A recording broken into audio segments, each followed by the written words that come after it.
My guest is the founder of Breakthrough Play. He is a self-proclaimed creativity catalyst with nearly a decade of experience as a performer in improv theater. After experiencing burnout in his pursuit for success and happiness, he realized that what was missing was play. He now helps professionals reach their breakthrough moment while playing and having a great time. My guest is Gary Ware. I'm Aden Nepom, and this is the Changed Podcast.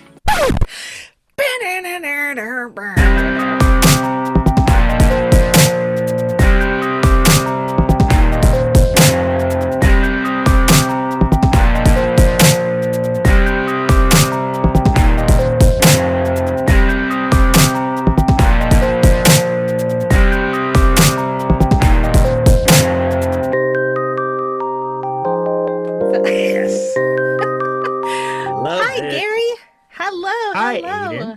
Welcome. Thank you for joining me today. My pleasure. I'm so excited to be on the Changed Podcast as your guest and excited to dive right in. Yeah, awesome. So I am curious. There are some things there that I said that I have questions about. Talk about what it means to be a self-proclaimed catalyst. What does that mean? Creativity catalyst. So I feel like we are all creative, but then as we got older, we forgot what it meant to be creative. Yeah. And I love going into situations and being that instigator and asking those provocative questions or having people do just really cool activities where they like realize like, oh my gosh, I am creative. And as a result, they engage in creative pursuits. It doesn't have to be improv theater, but it could be, you know what? I'm going to start collecting stamps, whatever it is for them. I feel like we all could be more creative. Yeah, that makes sense to me. I'm a big fan of the idea of catalyzing creativity in other people's lives, and the idea of doing that through play is particularly appealing to me as a joy-driven person. I also want to know a little bit about this value that you place in play. And to be fair, this is kind of a loaded question on my part because I have watched your TED Talk, which is all about the value of play. But I thought I'd give you a moment here to talk a little bit about the value of play, what it means to go from childhood to adulthood, where it gets lost, where it gets found. Yeah, play is such a paradox where when you unpack and look at the science behind it, it is essential for community, for learning, for just our well-being. As kids, we get it. Like kids play from the age of 0 to like 9. Everything is learning through play. And there's a point where play is seen as frivolous, is seen as a nice to have. Mm-hmm. And I feel like that's like we reach that point of adulthood where you're like, okay, now it's time to get serious. We need to set play aside. You can play when your work is done. But the fact of the matter is, especially in this day and age, the work is never done. Mm-hmm. And we either feel guilty about playing or we play. And then because of the way that we see play, we're not really getting the full benefits. And that was my experience, growing up. Again, when I was a kid, I was extremely playful, and my dad saw that and was trying to just help me out. And he's like, hey, son, like, I totally get it. There's a time and a place for things like video games and stuff like that, but you got to work hard, and then you can play when the work is done. And so, like, that was my MO. That was my mantra. And then I became an adult, and I was like, when do I get to play? And I forgot. That makes me feel a little bit sad because I think that that's really relatable for so many people, that when the work is done, then you can play, and then the work is never done. It's never done. So it was one of those things that I don't know. Like I forgot. I lost count how many times I burnt out. Like it's one of those things like history's like, all right, you will learn this lesson. All right, here you go again. Here it is in a different flavor. Here it is in a different flavor. But I did start realizing that play is more than just goofing off. Yeah. And once I really started to unpack what it is and I started studying anything I could around play, I found that there's different flavors of play. Yes, sort of mischievous play is a form of play. Sports is a form of play. Storytelling is a form of play. There are so many different Yeah. forms of play, and they all come in to play at different aspects. Wink. Wink. So here's the question that comes to mind just in relationship to this podcast, which is all about how people approach and experience change. What are your thoughts about the relationship between change and play? Change. It's interesting. So just thinking about change, most people have a problem with it if you think about it. Like Hmm. they think like, uh-oh, change is coming. Like, you get because you get set in your ways and it feels comfortable. It's like a old worn jacket. You're like, oh, things are good. And then what? I have to do something different. And so it's scary. But the interesting thing is when you approach things from a playful mindset, Hmm. change becomes more exciting and more accessible. Because if you think about any game that you played, whether it be a video game or a sports game or maybe a game of chess or make believe, if it was the same thing over and over again, that would be so boring. In the Yeah. play world, you want change. You invite change. Like that makes a game, exciting. But yet in the quote unquote real world, change is scary. Yeah. I I had a conversation about this with my 7.5-year-old yesterday. Um, Two things are true.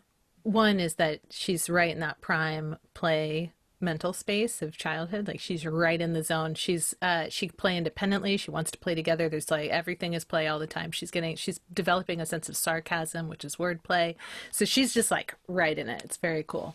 But she also like pointed this out to me, that like if we did the same thing all the time, it'd be really boring. She knows that I do this podcast. I try and play her little clips when I can.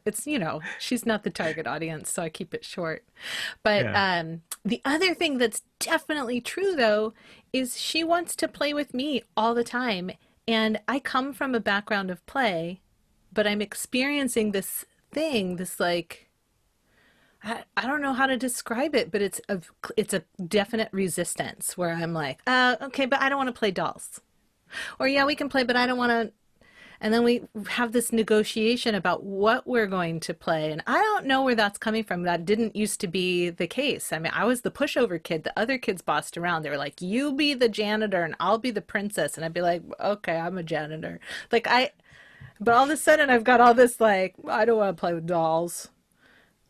So we played with Yeah. hula hoops yesterday. We played, but it was like so I don't know. Yeah. I'm sharing that with you because I think you'll have thoughts.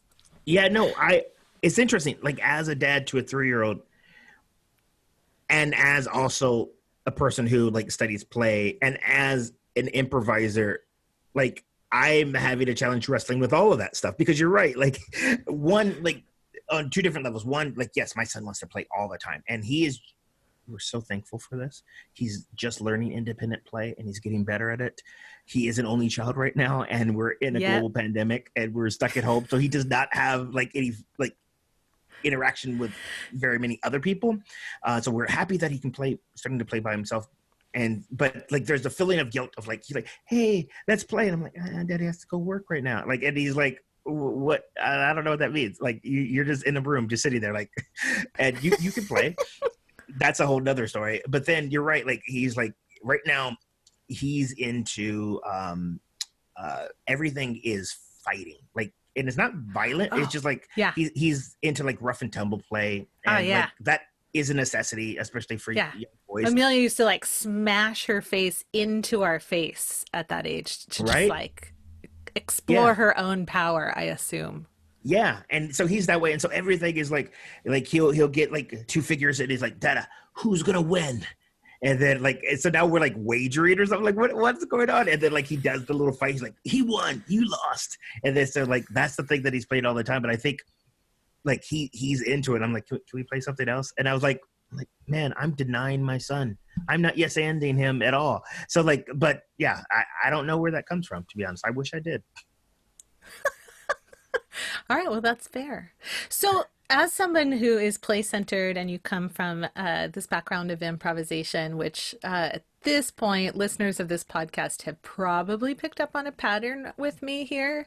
But, I just have this theory that improvisation is helpful when it comes to making changes in life and processing changes that you are not the catalyst of.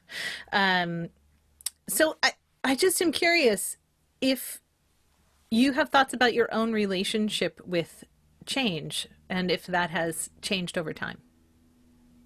I feel like my background in improvisation has helped me process change a lot better because I feel like there's different types of change. There is, and I believe you had mentioned this too in your previous episode where you said, yeah, we get bored or something and then we want to switch it up every now and then. And that is like change that we can control. And so like we invite that and it's exciting.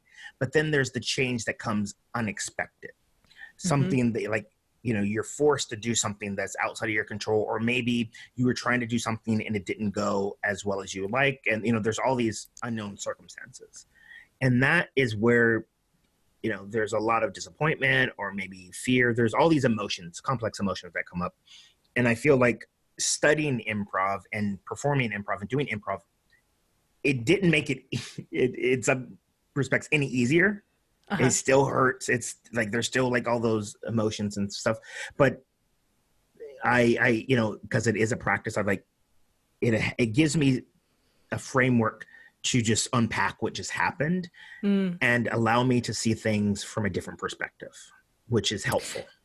What do you mean by unpack what's happened? Like, is there a process or can you tell me a little more about that? Yeah. So I was with all that's going on with the global pandemic and things are changing. It seems like every day. In the beginning, when all of my clients basically put on hold indefinitely or canceled projects, and then theaters were closing, so the thing that I love to do more than anything in person was not a thing.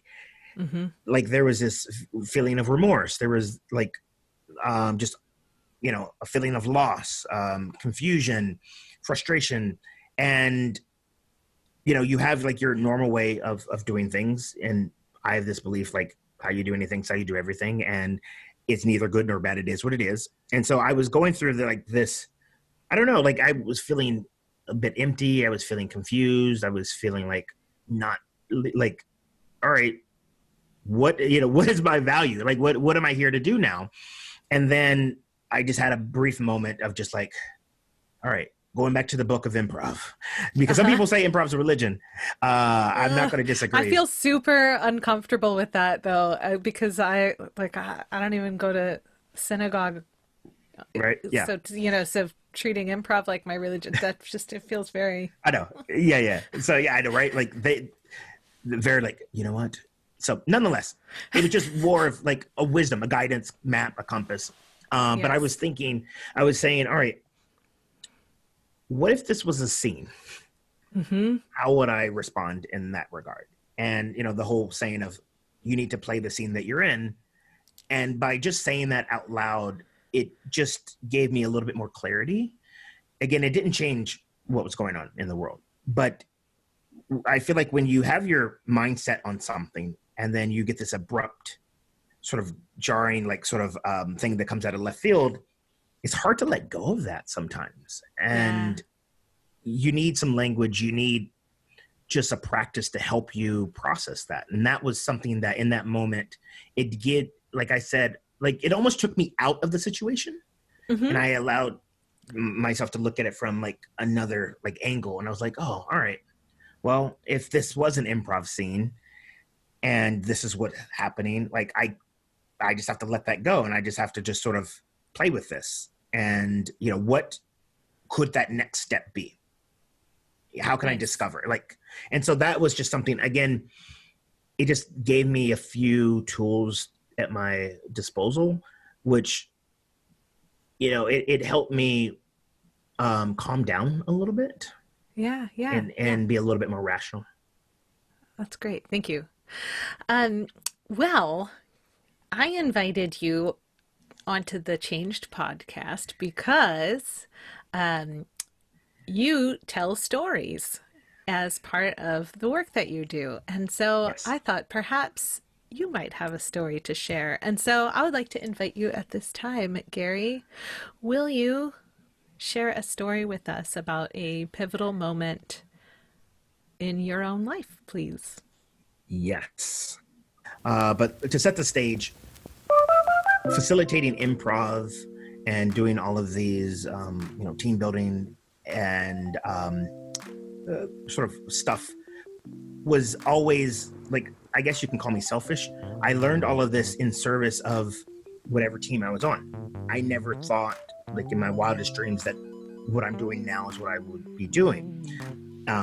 I, thought, well, my path is in marketing because that's what I was trained in. That's what I went to school for. And I found myself on my career path of running a digital marketing agency. I was a co-founder, had business partners, and everything was going great. We're about 3 years into the business, and all of this stuff that I was doing with play and team building, again, was all in service of that team and growing that team. And yes, I did still perform and I facilitated stuff on the side, but that was just like a hobby. Uh-huh. And the business got a little bit rough, as businesses do. And, we lost some clients and it was a little bit shaky. And at that time, I was now a father, and my son Garrett was almost 1. And what ended up happening was I was leading a retreat in Nicaragua where, we brought some people out there and we did a service project.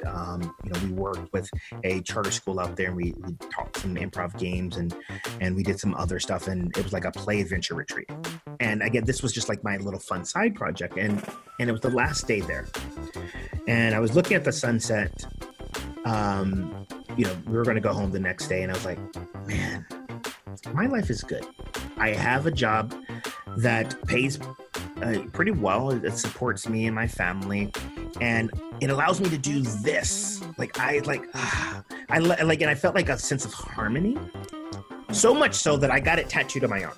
I got harmony tattooed on my arm.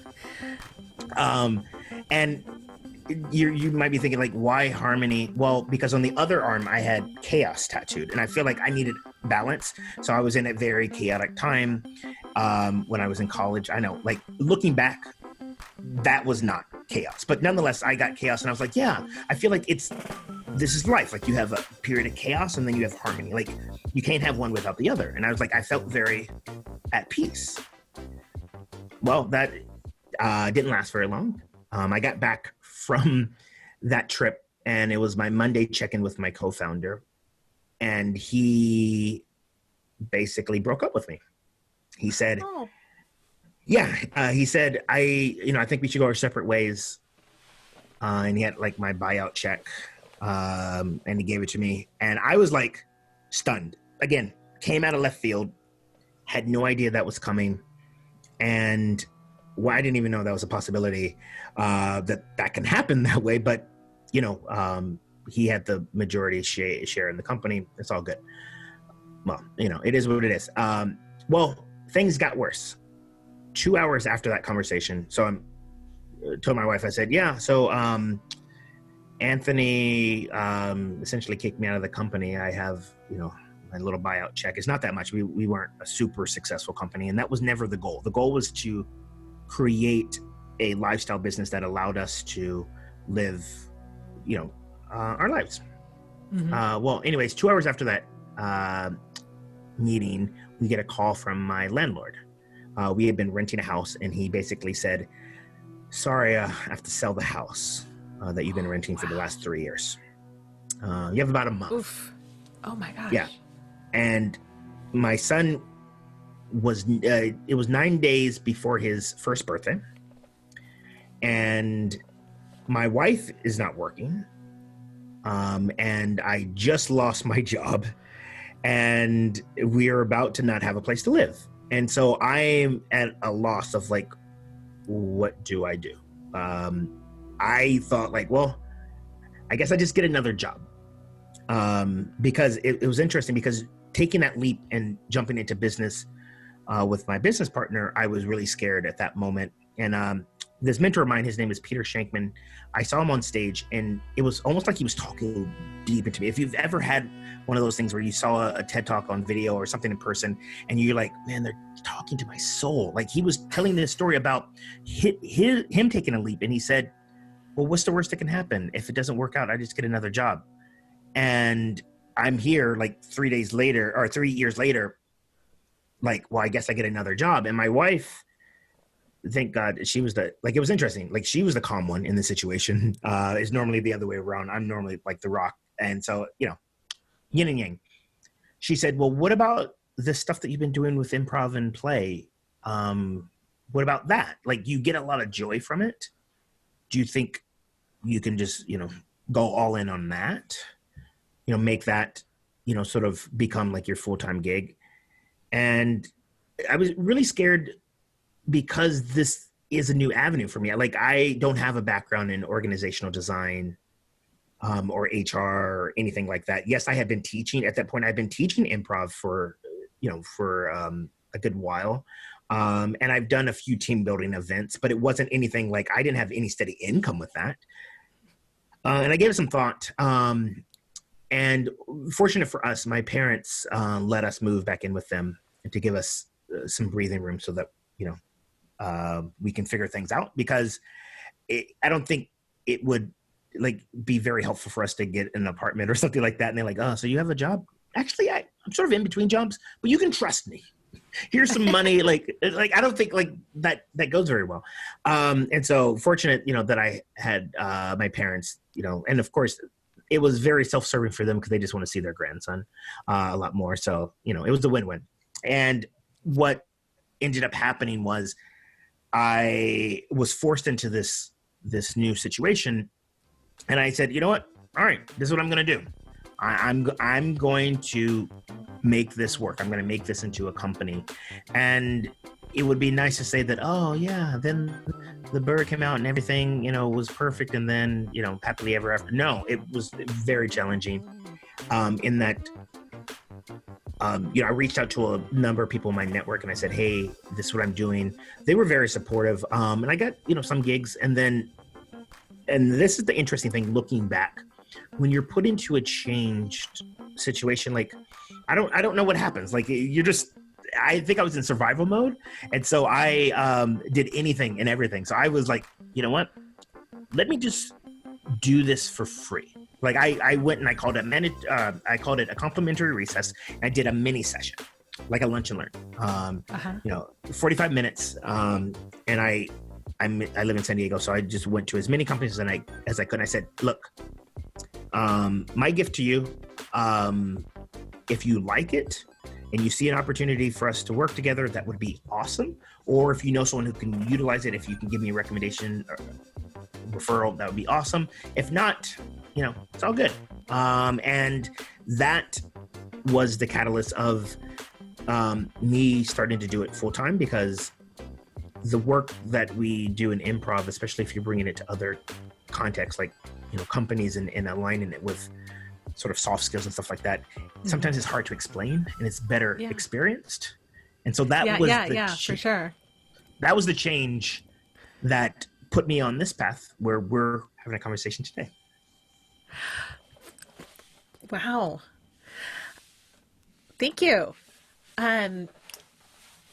So I just want to take a moment to acknowledge that day had to be just so intense, to first lose your business and then lose your house in one day. And the thing is like, hearing that, I'm like, gosh, that's terrible and so unusual, but I bet it's not unusual. I feel like there's a reason we have the expression, when it rains, it pours. How much time did you give yourself to grieve? None. And so it came back to be like, there was none. And so, cause it was almost like, that's why I said, like, when you get into that survival mode, like, you just go all in. And it wasn't until maybe 6 months later that I had this, it was like a breakdown, like, where I'm like, like, because I didn't grieve what was happening. And then I found myself trying, like, I was like sort of like stuck in the business of like, all right, what's next? And then like I realized, I said, wow, I didn't have any time to like reflect on what happened. And then in that Yeah. moment, like I just sort of like just you have one of these like sort of ugly cries, and you're just like, oh my god, this is like, what am I doing? Did I even do the right thing? Like, what just happened with that business? Like, was it me? Like, and it was all those things. And so like, so then like I sort of let that go, and I felt a lot better. But I didn't have any time to grieve, just Hmm. because it was like fight or flight. Like it was like all in. Like because my wife, like I said, my wife wasn't working. We had agreed that she was going to stay home with our son Garrett, and we had to move. So like there was like no grieving time. And I think if things were different, I don't know. Like would I have time to like sort of process all of that? I don't know. Yeah, I don't know, but it feels very familiar. There have been, of course, moments, similar kinds of moments in my own life. And I suspect that many people as well have had these types of moments where they've had to reinvent themselves. And most people have multiple moments where they've got to reinvent themselves. But what differentiates this particular one is the reinvention was like thrust upon you, or rather, now that I've said that out loud, I disagree with myself. What was given to you was a moment. You chose to reinvent yourself instead of choosing to find a new way to do what you were already doing, which is a kind of Mhm. invention, but reinvention, but it's also different. Yeah, it was almost like, because you're absolutely right in that that was the the opportunity. Like, all right, cool, this is what I'm going into. Because I could have just said, oh, I'm just going to go find another job. Um, I had at that point been doing digital marketing, or marketing for like 13, 14 years. And in San Diego, like I knew a number of people in that sort of realm. I'm pretty sure I could have found another job. And it was almost like, I like to use the analogy of when you have a GPS and you make the wrong turn, the GPS doesn't just say, all right, we're done. It just says recalculating. And Uh huh. interesting thing, this is where it gets very sort of creepy, is that when I was younger, I always wanted to be a teacher. I wanted to be a music teacher specifically. And then I graduated high school and then started university, and I was going to study music. And then someone said, well, you're not going to be able to make any money doing that. And you're cutting Yep. arts from school, so you might not even be a music teacher. And so in that moment, I like sort of pivoted. Well, I'm like, oh, well, all right. Well, and at the time, like I liked sort of web design. Again, in saying this is the first time I'm starting to see a correlation of how I act. So so I was in a band and I was doing our websites. Like I was like, in this is like in Paint and like sort of GeoCities, if anyone like remembers Oh, stuff yeah. like that. Oh, wow. GeoCities. Now we're really taking it back to the way back Yeah, days of the beginnings of the internets. right. So I'm I calling was it the like, this is internets. I what don't know what that word means. The I like internets. it. The internets, because it was like a nib. It was just growing. It was just starting. It's like a nubbin of a thing. Anyway. Yeah. And so I said, I want to do that then. So then I like transitioned and I said, all right. And I went to the Art Institute. But it was almost like I had originally set a GPS that, well, you want to be a teacher. And so GPS of my heart, or whatever you want to call it, like said recalculating. And so I've just been on this journey, because it's funny, because when I tell people what I'm doing now and they see what I'm doing now, they're like, I think you were supposed to do this. So it's almost like my inner self knew better, and it just took that to happen, like that Mm-hmm. big pivotal moment to Yep. happen, for me to like realize like, oh yeah, this is what you're supposed to do, Gary. Nice.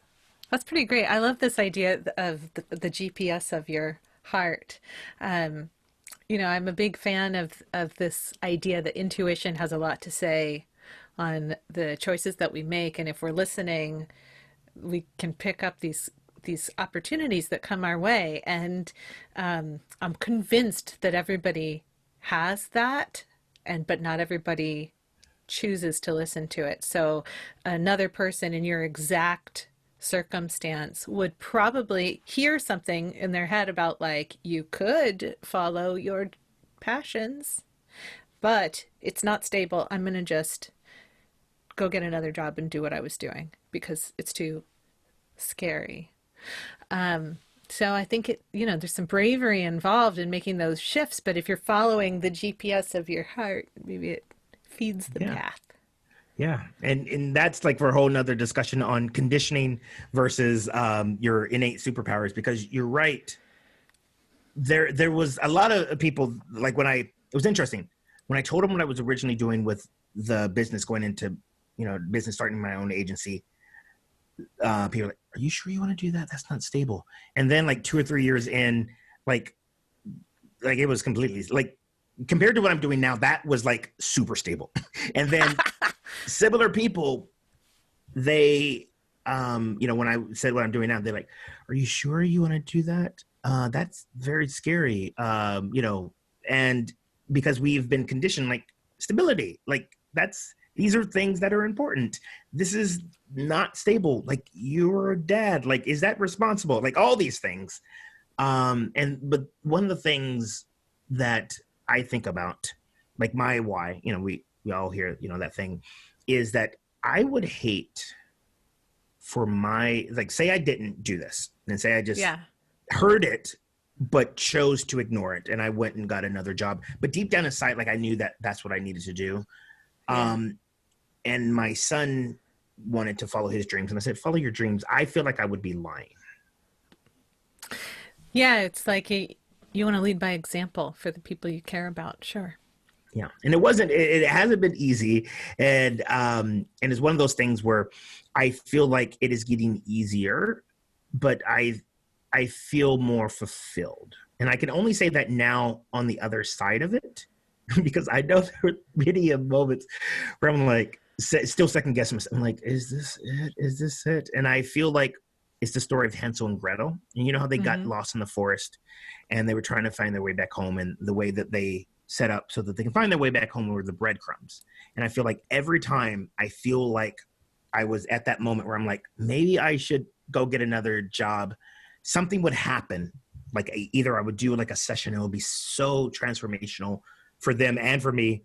I would say, oh, there's that breadcrumb. You're still on the right path. It would be something like that. That would just be like, keep going, Gary. You're good. I love that. It's like I feel like I want a bumper sticker that says, look for the breadcrumbs. Yes. Keep looking for the breadcrumbs. You're doing okay, or you're on the right path. Yes. Look for the breadcrumbs. If you do make those stickers and end up putting them on your website for sale, just ping me. I'll buy one. Cool. Yeah. Yeah. And I'll give you some royalties. So thank you for the idea. I appreciate that. Oh, sweet. Awesome. uh, if you were going to give people a piece of wisdom to carry with them in how they think about these pivotal moments in their own lives, what would you say? I would say, just acknowledge all all the feelings are right. And there are no wrong sort of answers, because at some point, like I was feeling like everything from shame to embarrass to fear to delight to excitement. Like I was doing all of them. And I think in some points, that's why like I feel like I had a breakdown like 6 months later. Like I didn't acknowledge what was happening in the moment. Mm.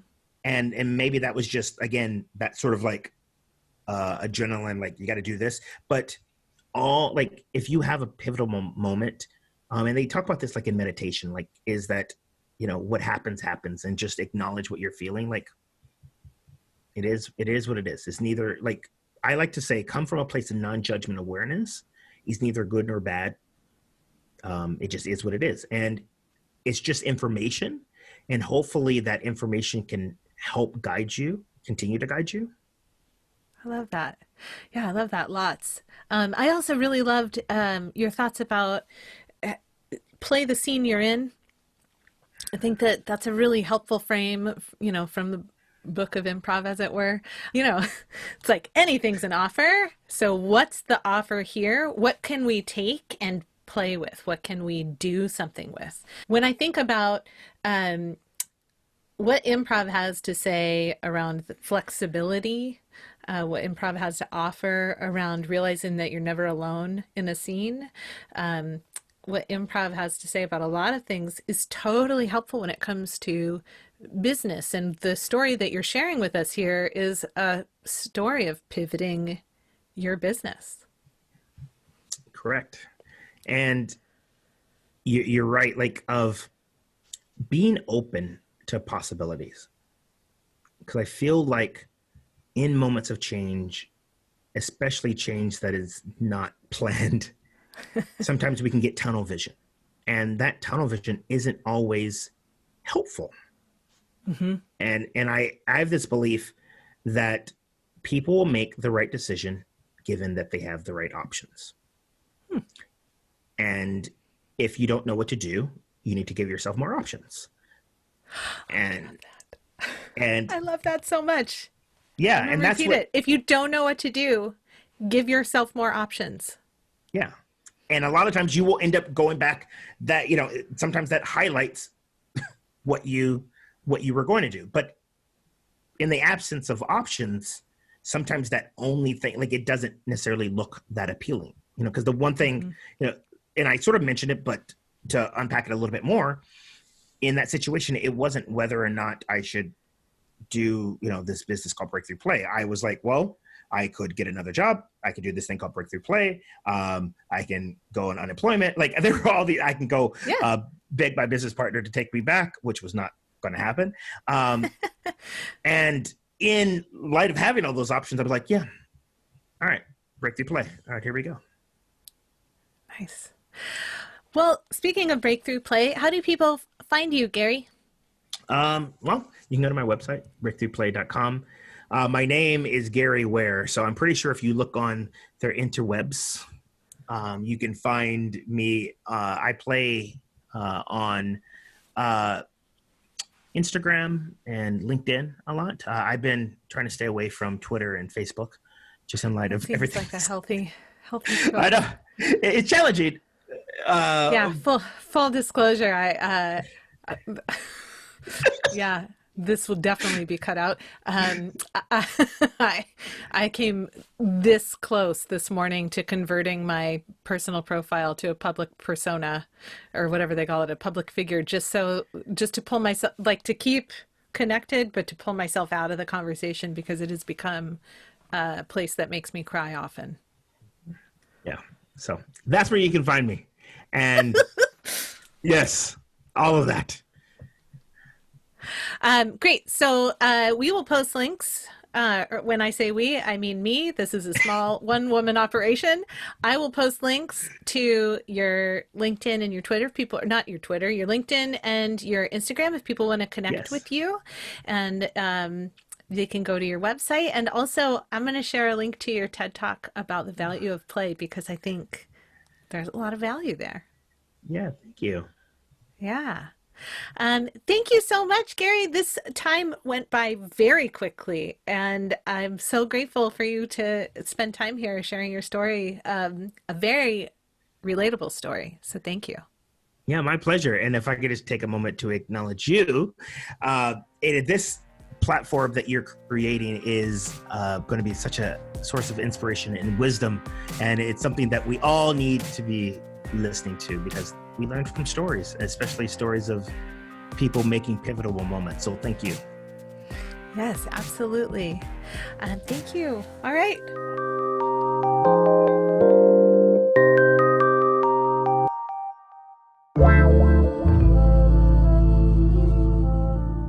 In the middle of June 2009, I was between flights on my way to visit my family for some much-needed vacation when I got the call that the software company I was working for was gutting the creative department, and unfortunately, my job was one of the ones getting chopped. As I looked out the window of the Phoenix airport at the airplane I was about to board and listened to my creative director lay out what my position being eliminated entailed, all I could think about were all of those stories I'd heard before that started with losing that job was the best thing that ever happened to me. And I wondered if this was going to be the start to my version of that kind of story. If I'm being honest, I also wondered, and I still think about this now, if it's so much that losing jobs is really the best thing ever, or if it's a convenient story people tell themselves to feel like the hero of their own journey. Most of us have stories of unexpected job loss, or of a moment where a routine we've taken for granted suddenly upends. In fact, some of you may be in the thick of that right now. In my mind, the simplest truth about these moments is that whether we choose to waste time wishing it was different, or simply play the scene we're in, as Gary put it, the change has been made, and moving through that moment towards the next one is really all we can do. But as you do that, maybe ask yourself, if I'm supposed to be the hero in my own story, what should I go for next? And give yourself the opportunity to shoot for something you're really excited about.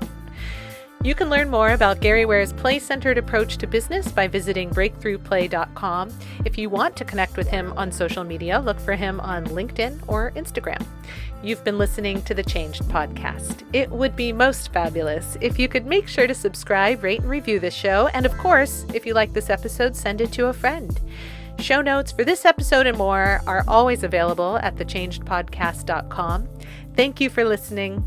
I'm Aden Nepom, and I wish you the kind of experiences in life you're excited to tell stories about.